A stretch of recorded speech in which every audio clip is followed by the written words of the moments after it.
संजय जी, आपका हाथरस में हार्दिक स्वागत है। अ, आपका कैरियर काफ़ी लंबा कैरियर और काफ़ी अच्छा कैरियर है। चाहे आपने टीवी में, पिक्चरों में, सब में काम किया है। मैं आपसे जानना चाहूँगा कि आपकी शुरुआत कैसे हुई और आप इस फील्ड में कैसे आए। अ, इस फील्ड में तो मैं वैसे बचपन में मैं गाने वगैरह गाता था, लेकिन कभी ऐसा सोचा नहीं था। लेकिन जब मैं दिल्ली गया और मैंने नेशनल स्कूल ऑफ ड्रामा में एडमिशन ले लिया, और कभी कभी होता है कि वक्त आपके साथ होता है तो हर चीज़ आसान हो जाती है। तो वो शायद उस दौरान वक्त मेरे साथ था, तो मैं जिस चीज़ पे भी हाथ रखता था उसमें मुझे सक्सेस मिलती थी।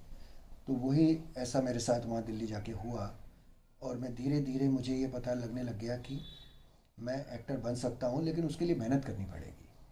तो तब मैंने जाके एनएसडी में एडमिशन लिया, और धीरे धीरे धीरे धीरे करके वो जो एक सीखने की एक इच्छा होती है, वो उसको मैंने और थोड़ा सा और प्रबल किया, और जो कि अभी तक है मेरे अंदर सीखने की इच्छा। तो ऐसे करके धीरे धीरे मेरी दिल्ली से, आप कह सकते हैं कि स्टेज से मेरी शुरुआत हुई थी। पहले मैं स्टेज एक्टर था, और दिल्ली में मैंने बहुत बेहतरीन डायरेक्टर्स के साथ में, जो कि इंटरनेशनल फिल्म के डायरेक्टर हैं, Barry John, mister Rajendra Nath, Ibrahim Alkazi, Prasanna, Devraj अंकुर, राम गोपाल बजाज, और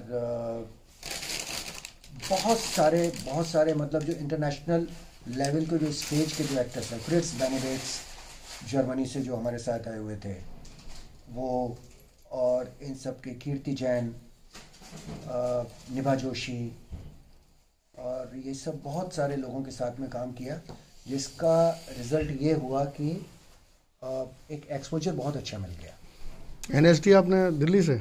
मैंने दिल्ली से किया। दिल्ली से। तो आपका पहला प्रोजेक्ट कौन सा है? As a film, as a serial? मैं जब दिल्ली में था तो उमेश मेहरा साहब, एफसी मेहरा के बेटे, वो एक पिक्चर बना रहे थे, आशिक आवारा, और वो सैफ अली खान सैफ अली खान। का लॉन्चिंग था वो। तो उनको एक यूनियन लीडर की ज़रूरत थी, तो ऑटोमेटिकली उन दिनों मैंने कुछ छोटे छोटे बाल कराए हुए थे। तो उनका जो असिस्टेंट था, वो मेरा क्लासमेट था एनएसडी का, नरेश चंद लाल, जिसको कि अभी 2 साल पहले पद्मश्री अवार्ड भी मिला, मोदी जी ने दिया स्वच्छ भारत अभियान के लिए। और ऊपर वाले ने चाहा था वो बहुत जल्दी राज्यसभा में भी जाएगा अभी इसी साल।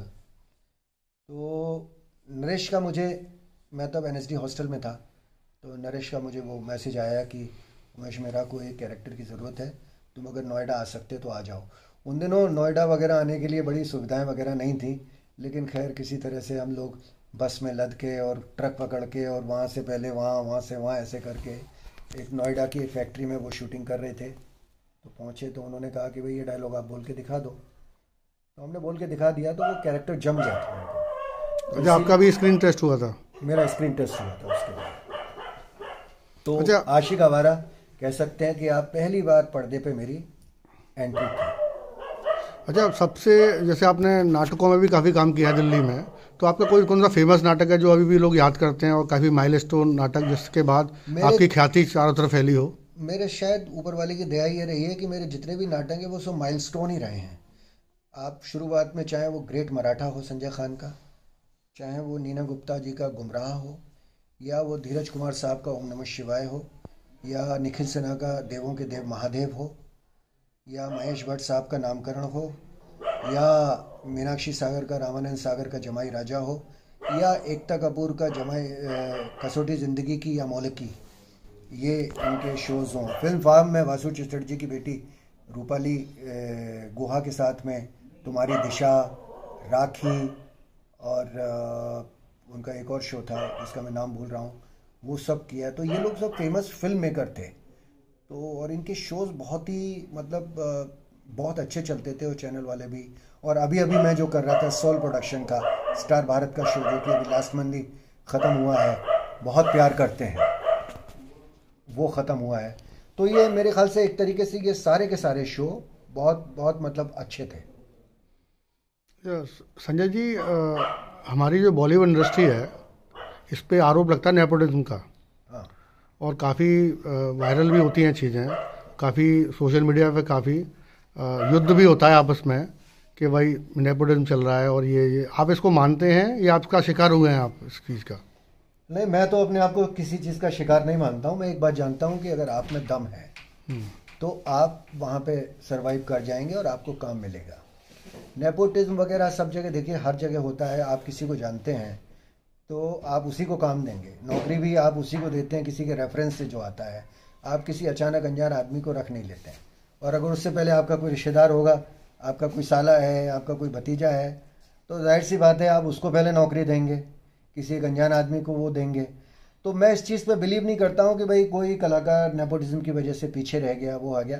थोड़ा बहुत ठीक है, कभी कभी कुछ चलता है, लेकिन 100% नहीं चलता।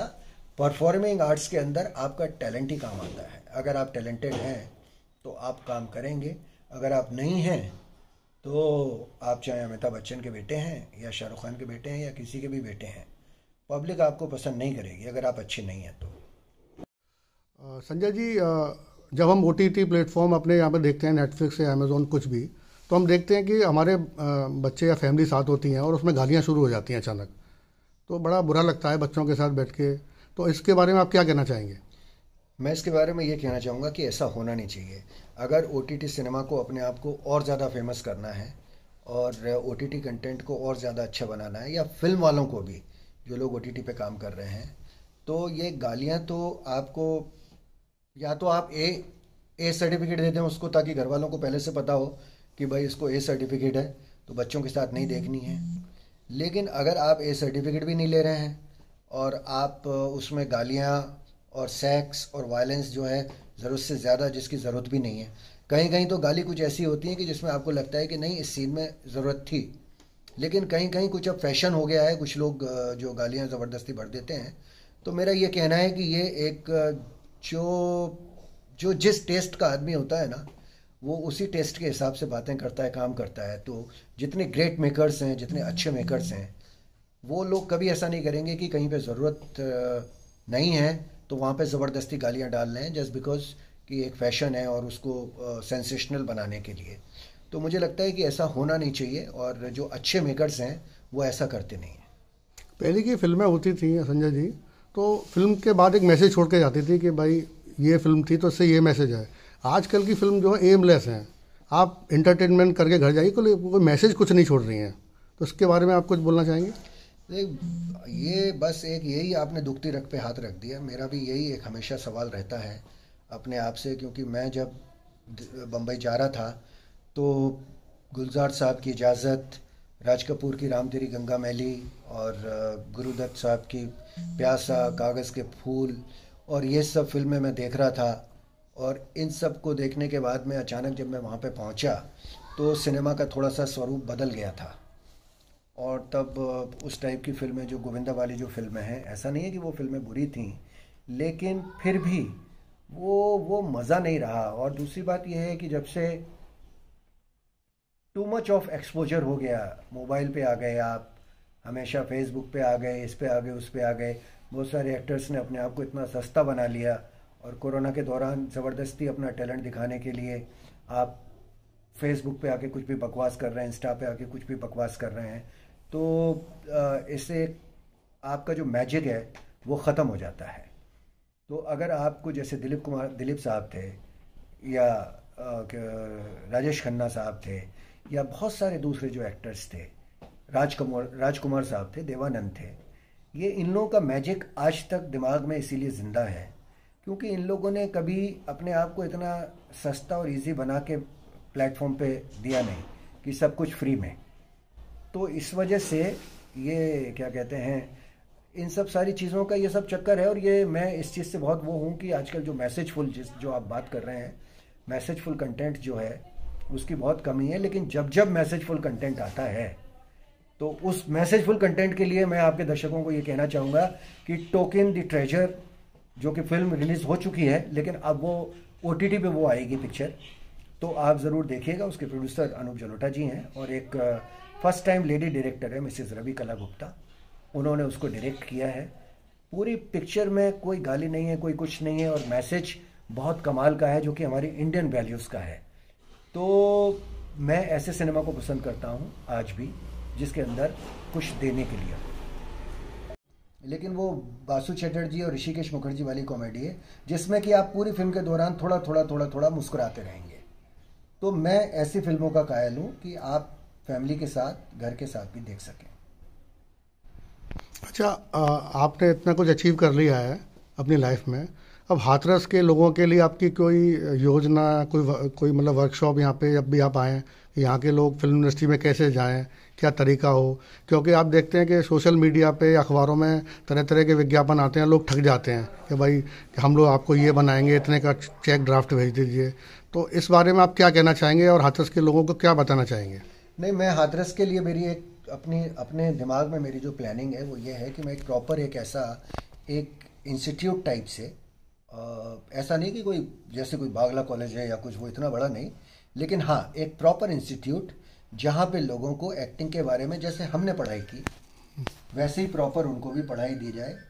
और परफॉर्मिंग आर्ट्स वाले हैं जिसमें कि डायरेक्शन, एक्टिंग और क्या कहते हैं कैमरा और एडिटिंग, ये 4-5 चीज़ों के बारे में इनको एक प्रॉपर जिसकी ट्रेनिंग होती है और जिससे कि उनको रोज़गार मिले, जिससे कि वो लोग कहीं भी जाके सब कह सकते हैं कि हम यहाँ से आए हैं। और ये बात पक्की है कि क्योंकि I am a certified trainer of acting, because मैं नेशनल स्कूल ऑफ ड्रामा से हूँ। तो एक्टिंग के ऊपर मैं जितनी बात कर सकता हूँ, जितना कुछ कह सकता हूँ, तो मैं उसके लिए एंटाइटल्ड हूँ। तो मेरा एक पोस्ट ग्रेजुएशन है वो, क्योंकि मैंने ग्रेजुएशन किया और उसके बाद मैंने वो डिप्लोमा किया, तो वो डिप्लोमा पोस्ट ग्रेजुएट डिप्लोमा माना जाता है। तो I am post graduate in dramatics. तो मुझसे ज़्यादा एक्टिंग के ऊपर और कोई ज़्यादा बोले जिसने कुछ किया नहीं है तो वो बात अच्छी नहीं लगती है। तो इसीलिए मैं उस अथॉरिटी के हिसाब से ये कह सकता हूँ कि वो अगर उन क्लासेस को करके जहाँ पे अगर वो मेरा नाम भी लेंगे तो भी ये लोग जानेंगे कि अच्छा ये प्रॉपर एक चैनल से आए हैं। वैसे आप यूँ आप किसी का भी नाम ले दो जिसको लोग जानते नहीं हैं तो फिर उसका कोई मतलब नहीं है। तो इसकी प्रॉपर क्या ट्रेनिंग होती है, किस तरीके से होती है, आप इसको प्रोफेशन कैसे बनाएं। आप टिकटॉक पे आपने बना लिया, आपने इस पे बना लिया, आपने उस पे बना लिया, आपने मोबाइल पे क्लिप डाल दी, वो सब तो ठीक है, लेकिन आप पैसे कमाएं, अपनी ज़िंदगी चलाएं उससे, वो आपका प्रोफेशन बने और आपको एक रोज़गार मिले, तब बात है। उसके लिए आपको बहुत सीरियसनेस की ज़रूरत है और उसके लिए एफ़र्ट की ज़रूरत है और मतलब उसके लिए सीरियस एफ़र्ट्स की ज़रूरत है और एक एम होना चाहिए कि हमको यही करना है। तो अगर आप सीरियसली उसको फॉलो करेंगे तब जाके आप इस लेवल पे पहुंचते हैं कि कोई आदमी आपसे काम कराए और उस बात के पैसे दे आपको। आपके अपकमिंग प्रोजेक्ट्स, चाहे फिल्म से या सीरियल्स या ओटीटी, तीनों पे कोई आने वाला हो? ओटीटी भी आने वाला है और एक पिक्चर का भी आने वाला है। और अभी बिल्कुल, क्योंकि ये वजह अभी ख़त्म हुई है लास्ट मंथ, और मैं उसी को कंप्लीट करने के बाद मैं यहाँ पे आया हूँ। और क्या कहते हैं, पिक्चर भी है, टेलीविज़न पे भी है, हम अब आने वाले दोबारा से, क्योंकि वो भी लास्ट मंथ ही ख़त्म हुआ है हमारा शो स्टार भारत वाला। तो वो सब तो चलता रहता है, इतने सालों से हमारा कुछ ना कुछ चलता ही रहता है। चलिए, आपसे मुलाकात करके बहुत अच्छा लगा संजय जी, और सारे हाथरस वासियों की ओर से आपको हार्दिक शुभकामनाएं, और आप ऐसे ही हाथरस वासियों का या हाथरस का नाम रोशन करते रहें। बहुत बहुत धन्यवाद। Thank you.